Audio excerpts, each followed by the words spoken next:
Brought to you by Agilus Diagnostics.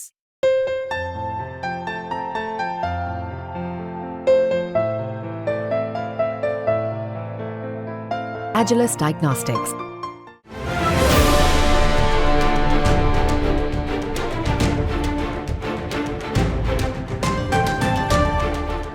विधानसभा निवडणुकीच्या तोंडावर मुख्यमंत्री एकनाथ शिंदेंनी महाराष्ट्रात लागू केलेल्या लाडकी बहीण योजनेवरून दररोज नवे राजकीय वाद पेटत असल्याचं पाहायला मिळत आहे। योजनेला निधी देणार कोण यावरून सरकारमध्येच मतभेद असल्याच्या चर्चा सुरू असतानाच आता पुण्यातून एक धक्कादायक घटना समोर आली आहे। भाजपने लावलेल्या लाडकी बहीण योजनेच्या बॅनरवर परवानगीशिवाय काही महिलांचे फोटो वापरण्यात आल्याच्या प्रकरणात तक्रार दाखल करण्यात आली आहे। परिणामी शिवाजीनगरचे आमदार सिद्धार्थ शिरोळे यांच्या अडचणी वाढण्याची शक्यता आहे। हे प्रकरण नेमकं काय आहे आणि तक्रारदार महिलांचं नेमकं म्हणणं काय आहे, पुढील काही मिनिटांमध्ये समजून घेऊयात। तर झालं असं की पुणे शहरात भाजप आमदार सिद्धार्थ शिरोळेंनी लाडकी बहीण योजनेची मार्केटिंग करणारे बॅनर लावलेत। याबद्दलचे फोटोही शिरोळेंनी फेसबुकवर शेअर केलाय।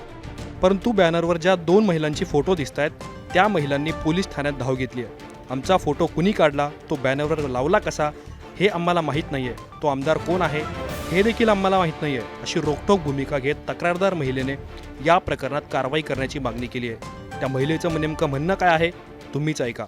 आम्हाला विचारून फोटो लावलेला नाही आणि कुठून आला, कसा आला, ते काढला कसा, तिथं लावला कसा हे पण माहिती नाही। आम्ही अडाणी, आम्हाला शिकता लिहिता येत नाही। ते आमदार कोण आहे हे पण माहिती नाही। ते फोटो तिथं दिसला तेव्हाच आम्हाला वाटलं आमचा फोटो इथं कसा आला, म्हणून आम्हाला टेन्शन आलं। मला शुगर बीपी आहे एकदम, मग असं धक्का बसला आम्हाला।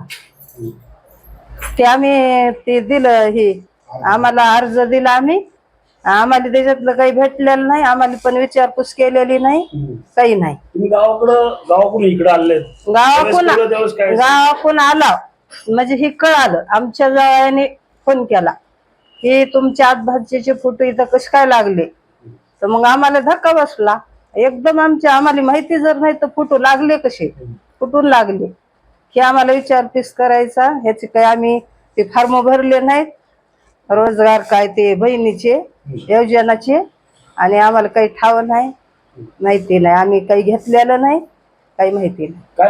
आता फक्त आम्हाला ते हे पाहिजे, न्याय पाहिजे।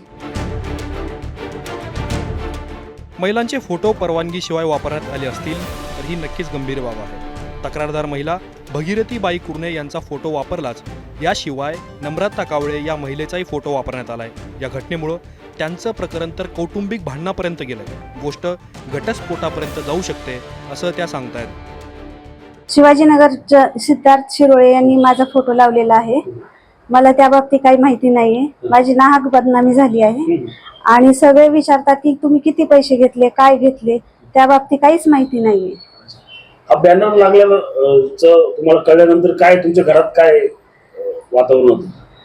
खूप वाद झाले, फोन आल्या परत आई वडिलांना बोलून घेतलं। माझ्या छोट्या दोन लहान मुली आहेत, ते मला घटस्फोटापर्यंत गेलते, त्याच्यामुळे मी तक्रार दिली। ज्या बॅनरवर फोटो लावण्यात आले त्यावर या दोन्ही महिलांनी आक्षेप घेतला। ज्यांच्या विरोधात तक्रार दाखल झाली त्या आमदार सिद्धार्थ शिरोळेंनी मौन धारण केल्यानं या प्रकरणाचा गूढ आणखी वाढलाय। त्यामुळे आता तक्रारींवर पुणे पोलीस काय कारवाई करणार याकडे सर्वांचं लक्ष लागलंय। ब्युरो रिपोर्ट, मुंबई तक।